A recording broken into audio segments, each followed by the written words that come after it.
Yachting. Celebrity yachting. Yachting, right?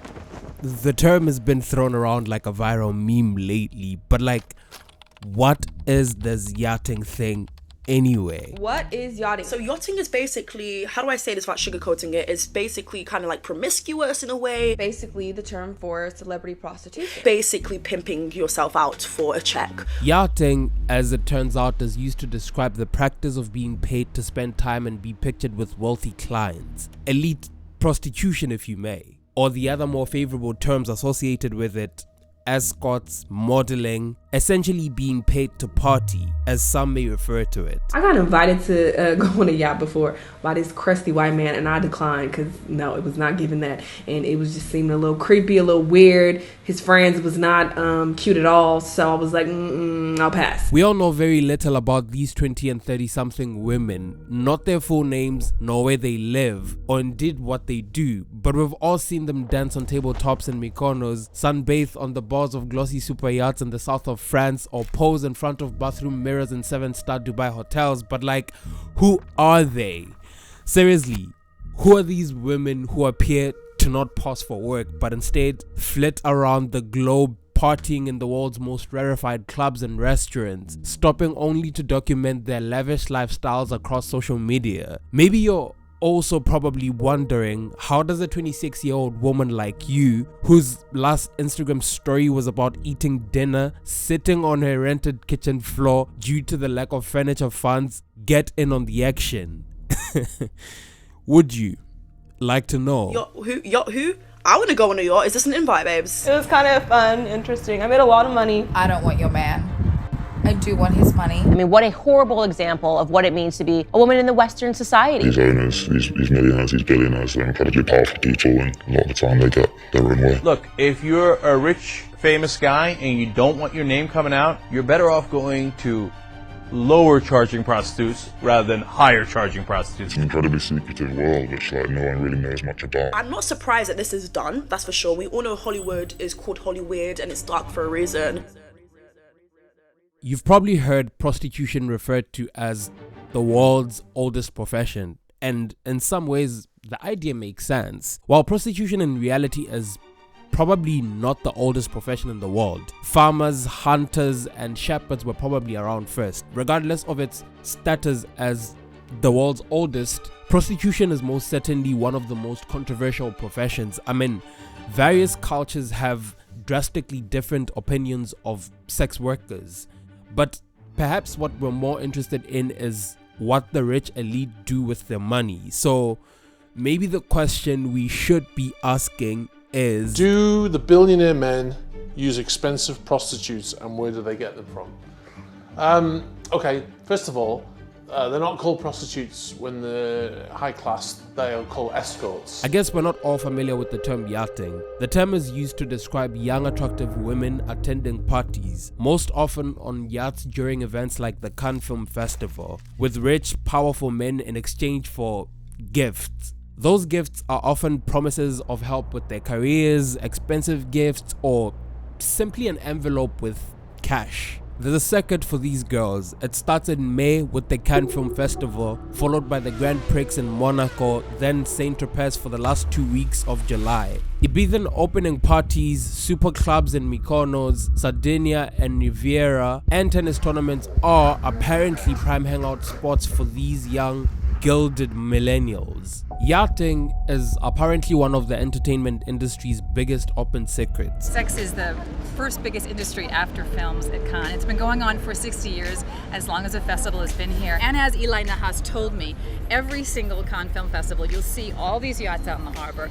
All of them, he said, have about 10 nude or half-nude women on there that are called models. Some of these women are professional escorts and prostitutes, while others are D, C, and B-list Hollywood celebrities. Even Instagram models and influencers are rumored to be yacht girls and participate in these parties for a chance to travel the world, meet rich men and grow their social media followings, advancing their careers as well. Sometimes all these women have to do is be arm candies and spend the time during the parties entertaining rich and powerful men, or simply looking attractive. But more often than not, it's not as simple as just that. Sexual favors are involved, and not all women during these parties are on board with all the activities that are being forced onto them. But yachting has never really always been a thing. We never really knew much about it until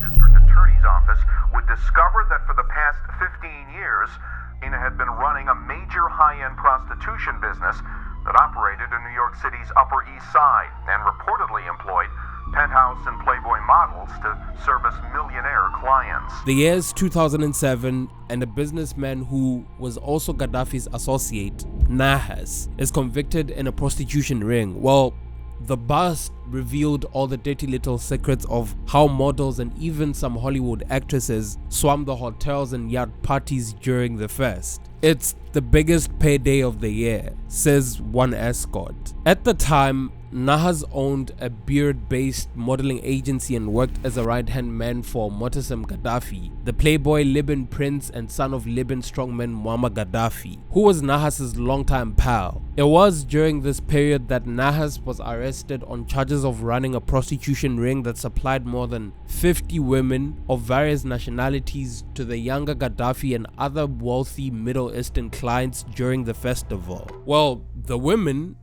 ran the gamut.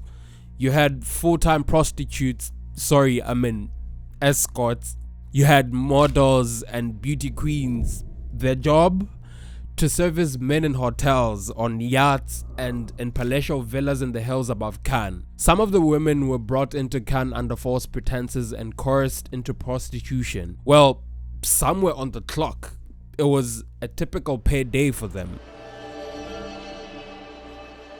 August 2007, police break into Nahas's room at the city's famed Carlton Hotel, which helped them identify Nahas and 7 others as key members of the vice ring. By the way, prostitution is legal in France, but soliciting, which could be in this context understood as actively seeking or inviting someone to engage in prostitution, whether through advertising or on a street corner, is illegal. Hookers stand out in Cannes. They're the ones who are well dressed and not smoking. Read a tweet by Roger Ebert in 2010. For many years, there has been a popular opinion that the Cannes Film Festival's second biggest business after movies is sex. Well, if you think about it, it's not really surprising. You have this big festival filled with celebrations, yachts, and alcohol. It's not too hard to imagine that people would want to engage in the activity. Everybody, even the police, know what goes on during the film festival, and they turn a blind eye. Hence, it's commonly referred to as Hollywood's biggest open secret, because everybody knows. But how much of it do we really know?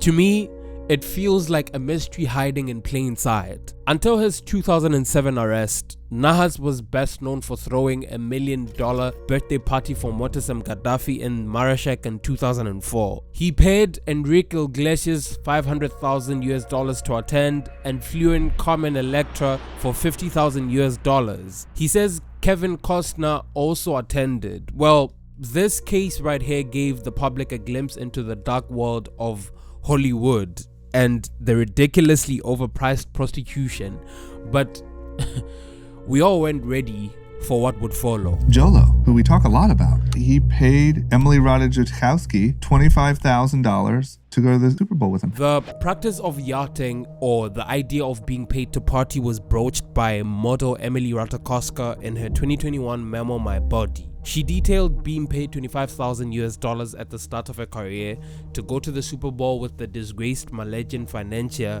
Joe Low, who just liked to have famous men and women around.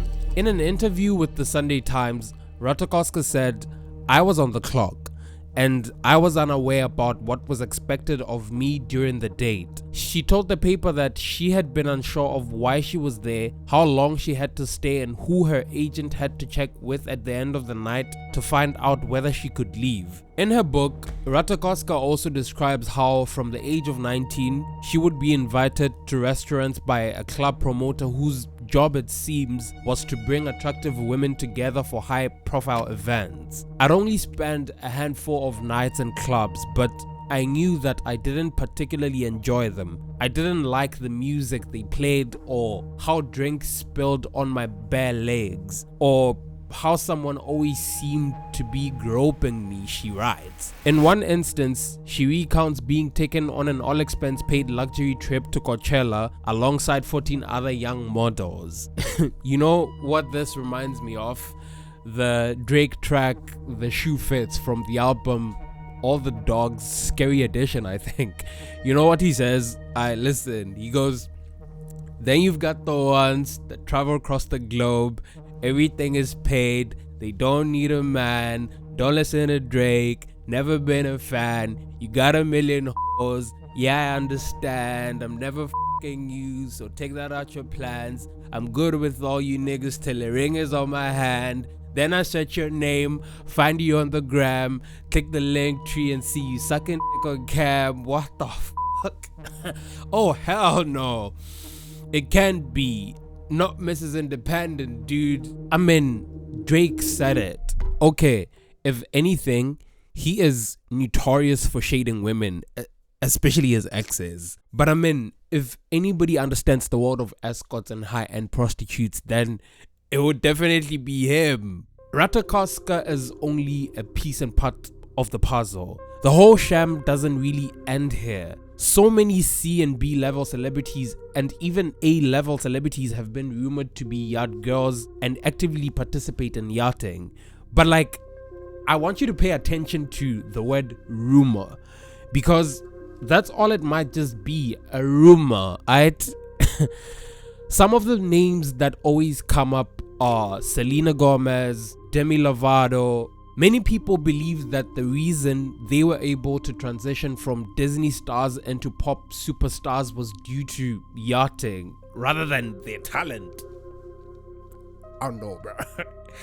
Another popular rumored yacht girl celebrity is Meghan Markle. Many people are convinced that she was noticed by her husband Prince Harry because of her appearances on yacht parties. Lastly, there are rumors of Hailey Bieber and Bella Hadid being yacht girls. Many people believe that it's how Bella Hadid managed to make her own way to the top as a model. There are even rumors of the Kardashian sisters, Kendall and Kylie, participating in yachting.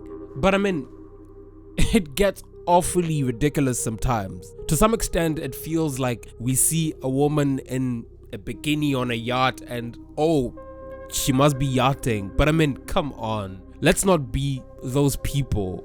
Yachting is a real thing. The Hollywood Reporter was the first but not the last media news outlet to investigate prostitution during the Cannes Film Festival and find many young women making up to $40,000 per night for attending parties and providing sexual favors for influential men. However, most of the rumors about celebrity yachting are just that, rumors. Apart from the very brief Ratakoska mention in her memo, not many celebrities have come out and openly admit attending these parties and providing sexual favors in exchange for career advancement. However, it's clear that there are two main reasons why celebrities are rumored to participate in yachting: money and connections. The men who own these yachts and who invite the young women on their yachts are often not known to the public eye, but they are rich and well connected, and the guests they invite to their yacht parties are also equally well connected and wealthy. While we imagine that all celebrities are equally as successful and rich, with plenty of opportunities coming their way at all times, it's not always the case. The entertainment industry is ruthless and highly competitive, and not all celebrities have equal opportunities and status. More often than not, you see that the celebrities and famous young women who are rumored to be yacht girls are those that are just starting out in the industry or are very new and haven't yet established their names. Work might not be as stable for those women, and they might not earn enough to support their celebrity lifestyles. So participating in yachting allegedly opens the door to connecting with producers, businessmen, managers, and other influential people in the industry. And the cash envelopes the girls often get at the end of the party helps fund their lifestyles while they're in between jobs. Okay, celebrities and escort agencies aside, most of the women are just Instagram models. Instagram has become a kind of shopping window for young, beautiful women to catch the eyes of wealthy men who, in exchange for their youth and pulchritude, will reward these women with the sort of lifestyle available only to the super rich. I mean, we're never truly going to understand what truly goes on those floating mansions. It's somewhat of a grey territory. Yachting also comes with this power imbalance. It's literally all smoke and mirrors, and the practice will almost certainly remain a mystery. Regardless, sexual abuse and exploitation are endemic in society, and the information published around sexual exploitation of young women and girls at the Cannes Festival is probably only the tip of the iceberg.